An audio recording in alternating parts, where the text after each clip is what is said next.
성도 여러분, 안녕하셨습니까?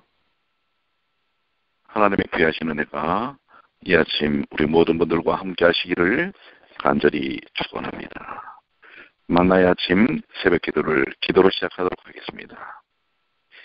하늘에 계시는 사랑이 많으신 아버지 하나님 감사합니다.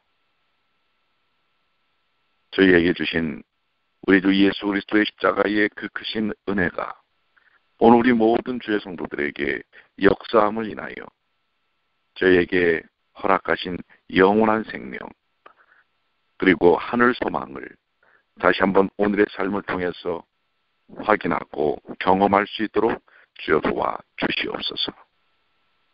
아울러 저에게 새해를 주시고 또한 새로운 인생의 많은 여백들을 주셨습니다. 그 여백에 성령의 인도하심을 통하여 은혜와 감사, 찬양을 가득 채울 수 있도록 인도해 주시옵소서. 오늘도 생명의 말씀, 하나님의 말씀으로 하루를 시작합니다. 이 말씀의 능력이 매 순간마다 저희의 생각을 지배할 수 있도록 도와주시고 저희의 판단을 이끌어낼 수 있도록 주여 도와주시옵소서. 주님을 바라보며 주님과 동행하는 주님의 동역자들이 되도록 인도해 주시옵소서. 주께서 함께해 주심을 믿고 감사드리며 사랑과 도리가 많으신 예수님의 이름으로 간절히 기도 올리옵나이다. 아멘.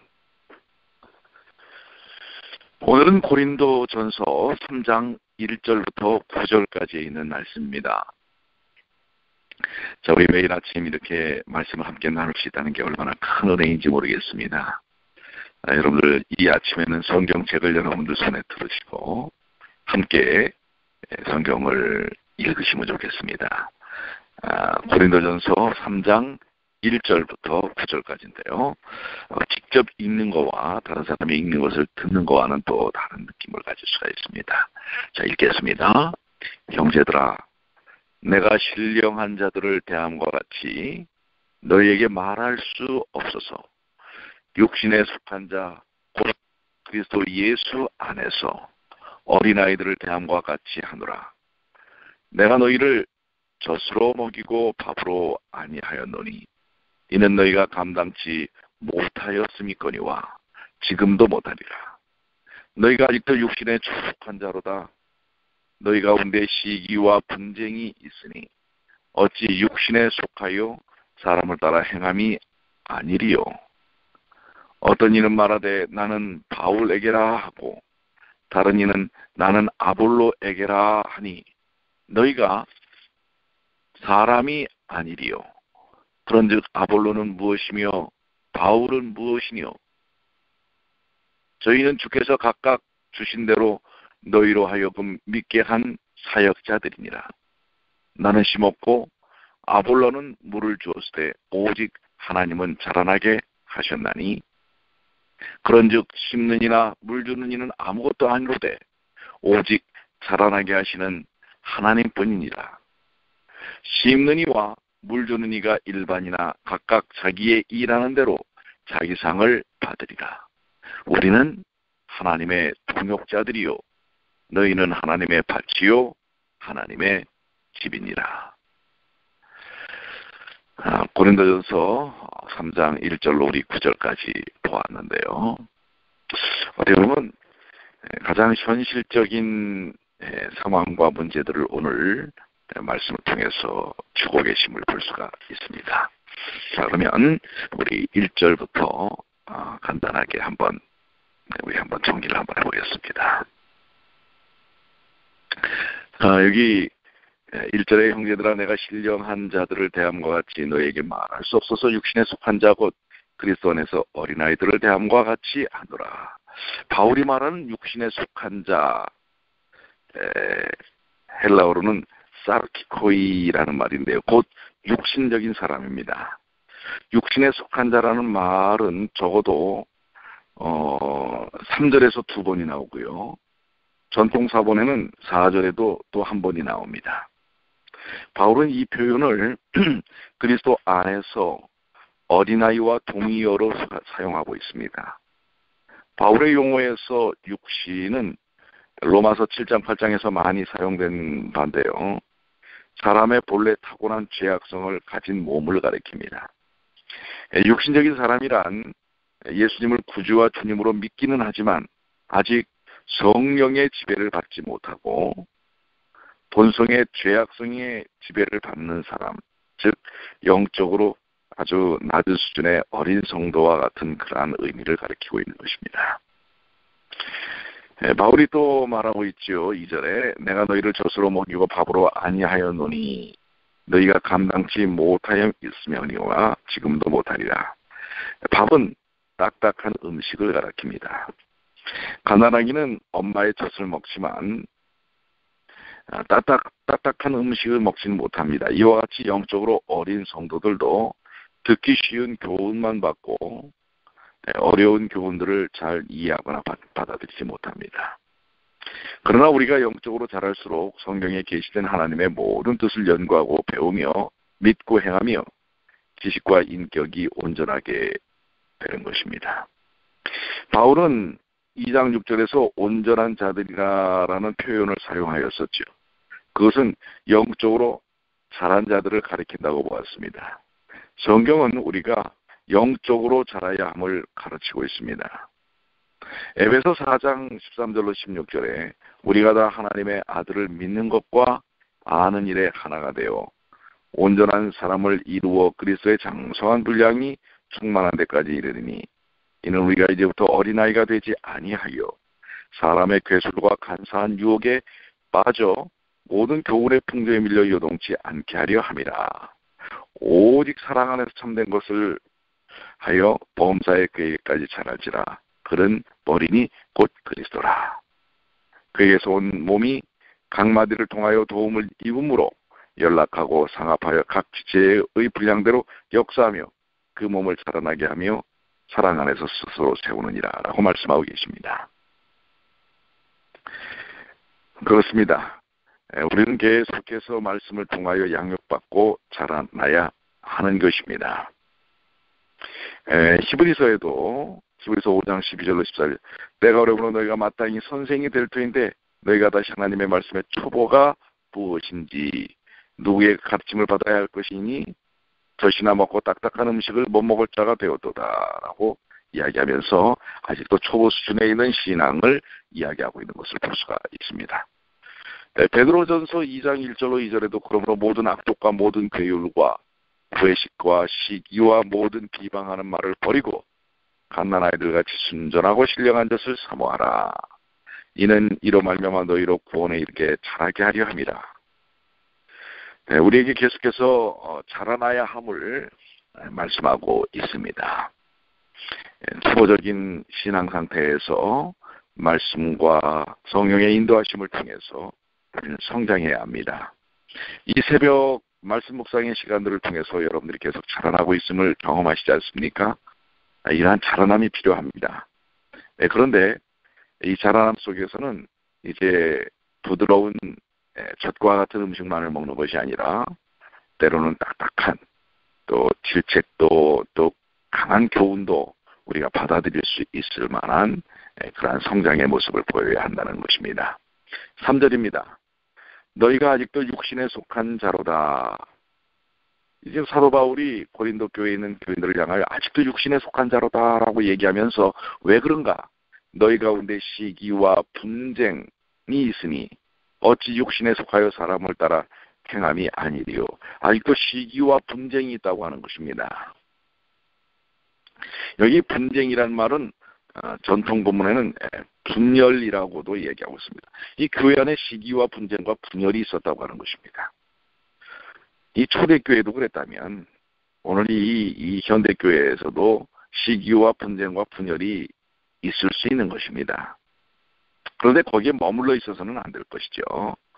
자, 바울이 고린도 교인들을 육신에 속한 자고 영적 어린아이고 취급한 그 까닭이 그들 가운데 시기와 분쟁과 분열이 있었기 때문인 것을 지적하고 있죠. 바울은 갈라디아에서 천국에 들어가지 못하게 하는 죄악들 가운데 시기, 분쟁, 분열을 언급하고 있습니다. 여러분들 이거 아주 참 우리가 마음속에 새겨봐야 할 문제입니다. 시기하는 마음, 분쟁과 분열, 다툼, 이것은 우리가 천국에 들어갈 수 없는 죄악들이라고 이야기하고 있는 것입니다. 갈라디아 5장 19절로 21절입니다. 여러분들이 한번 참고를 해보시고요. 그러므로 성도는 그것들로부터 구원을 받아야 하고 그런 죄들을 깨끗이 씻음받아야 합니다. 그 모든 것들을 버려야 합니다.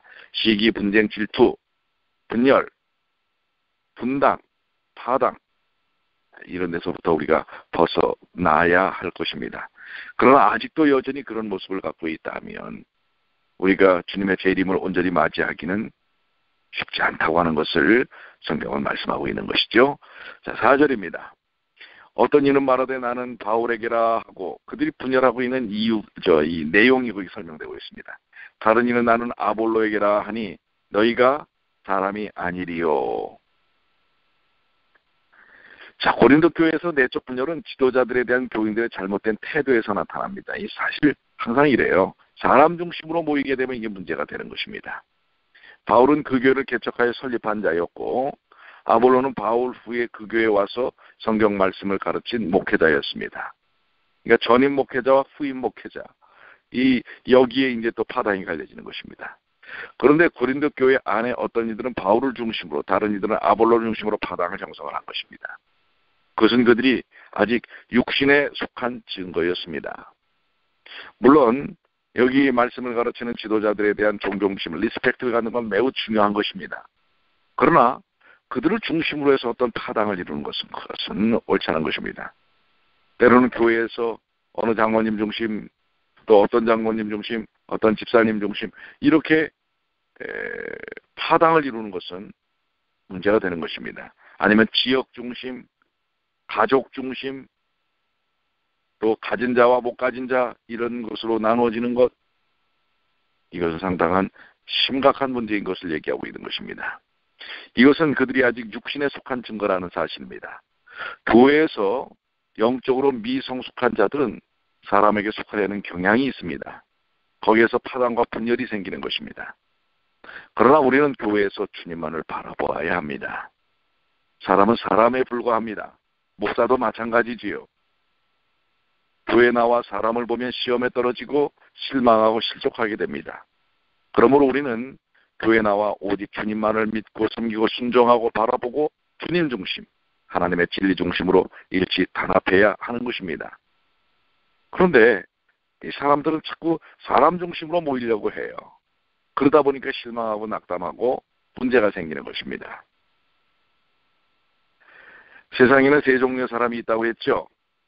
첫 번째는 육적인 사람. 그는 예수 그리스도를 믿지 않은 사람입니다.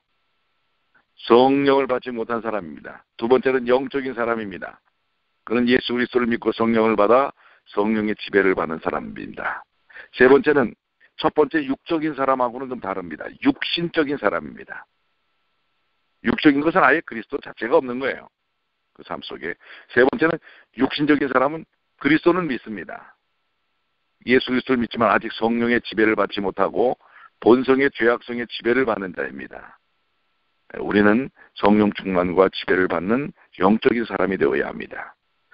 오늘 이 교회 안에서 문제가 생기는 건 이 세 번째 사람, 육신적인 사람들이 많기 때문에 그런 것입니다. 자, 우리 5절입니다. 그런즉 아볼로는 무엇이며 바울은 무엇이며 너희는 주께서 각각 주신 대로 너희로 하여금 믿게 한 사역자들이니라. 사역자라는 말은 원어 디아코노스. 이 디아코노스 무슨 말과 비슷합니까? 집사라고 하는 말과 비슷하죠? 아니요, 같습니다. 섬기는 자, 일꾼, 봉사자라는 뜻입니다.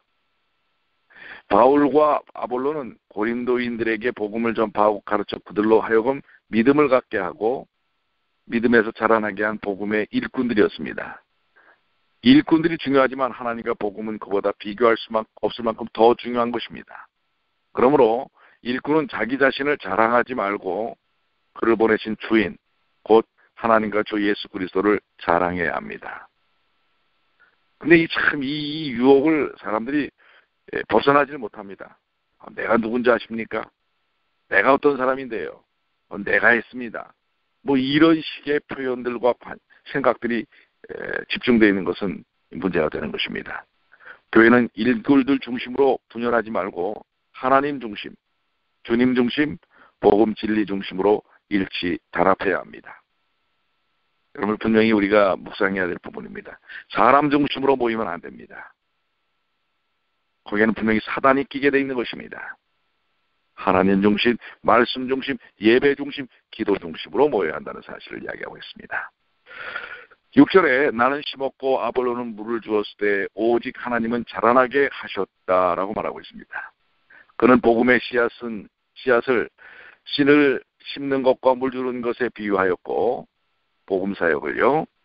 씨를 심는 것은 복음을 전하여 영혼을 구원하고 교회를 세우는 것을 가리켰고 물을 주는 것은 세워진 교회를 목표하는 것을 가리켰고 씨를 심는 것은 하나님의 말씀을 최초로 뿌리는 것입니다. 물을 주는 것은 그 뿌려진 씨가 싹이 나고 자라 열매를 맺도록 하는 것입니다.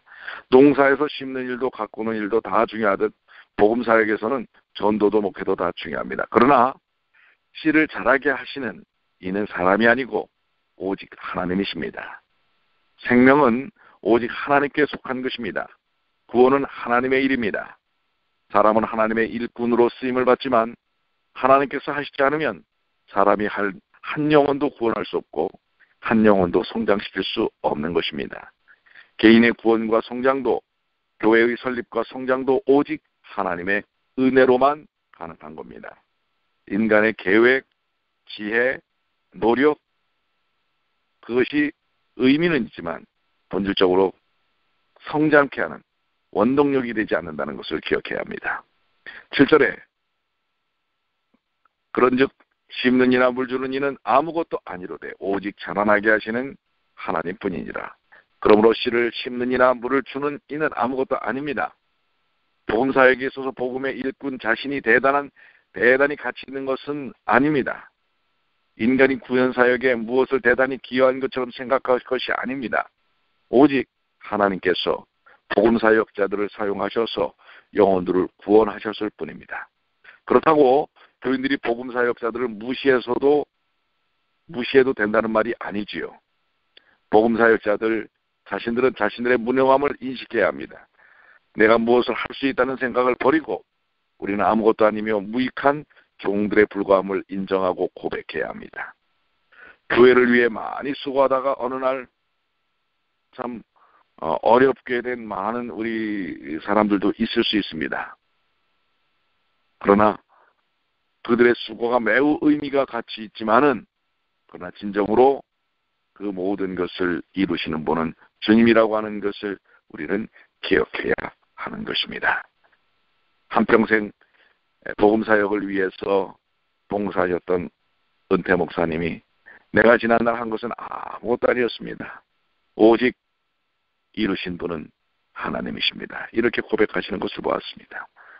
여러분들 하나님의 교회가 든든히 쓰는 일은 내가 어떻게 했기 때문이 아니라 바로 주님이 이루신 것입니다. 그것을 아는 종들로 인하여 교회는 부흥합니다. 그렇다고 여러분들 아무것도 하지 말라는 얘기가 아니죠.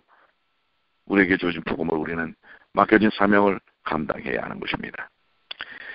8절입니다. 심는 이와 물 주는 이가 일반이나 각각 자기 일은 일하는 대로 자기의 상을 받느니라.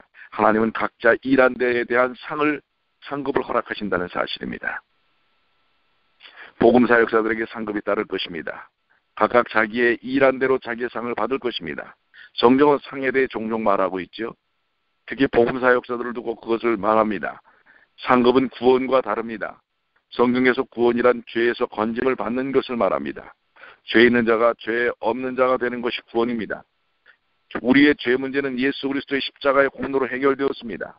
그 해결은 단번에 이루어졌고 법적으로 완전하게 이루어졌습니다. 그것이 의롭다 하심입니다. 또 의롭다 하심을 받은 자는 마지막 날에 그리스도의 형상을 따라 영광스럽게 부활하고 변화될 것입니다. 그것이 구원의 완성과 목표인 영화입니다. 그러나 상급은 다릅니다.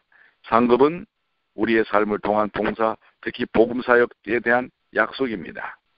심는 이와 물 주는 이가 일반이나 각각 자기의 일한 대로 자기 상을 받느니라. 구원에 차등이 있다고 말하는 것은 아닙니다. 그러나 상급에는 차등이 있습니다.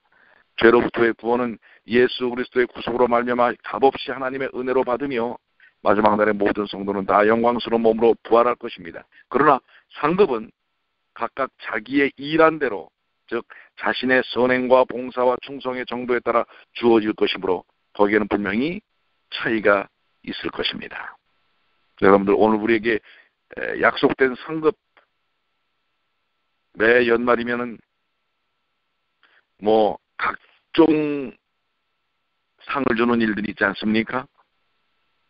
바로 이제 우리가 구원의 마지막 그 역사가 일어나는 날, 우리들에게도 구원뿐만 아니라 상급에 대한 역사를 허락해 주신다는 걸 기억하시길 바라고요. 마지막 9절입니다. 우리는 하나님의 동역자들이요 너희는 하나님의 밭이요 하나님의 집이라. 저는 여기 성경 가운데서 우리 사람에게 사용하는 주님의 표현 가운데 참 감동적인 표현 중에 하나를 바로 하나님의 동역자라는 말에 두고 있습니다. 여러분과 저를 하나님께서 동역자로 사용하신다는 것입니다. 이것은 얼마나 큰 축복입니까? 오늘 여러분들, 내가 하나님의 동역자가 되었다는 것, 그리고 우리가 하나님의 밭이요 하나님의 집이라, 하나님의 그 놀라운 은혜의 기초가 된다는 것 기억하시면서 오늘도 하나님의 밭이요 하나님의 집으로서 하나님의 동역자로 승리하시는 하루가 되시길 바랍니다. 그러기 위하여 시기, 질투, 분쟁, 분열, 다툼, 이 모든 것에서부터 욕심 벗어나시는 주님의 귀한 자녀들 되시길 바랍니다. 기도하시겠습니다. 아버지 하나님, 오늘 주신 말씀이 너무나 은혜롭습니다. 저희 말씀에 하나하나 새겨야 할 말씀들입니다. 주님이시여 인도하여 주시옵소서.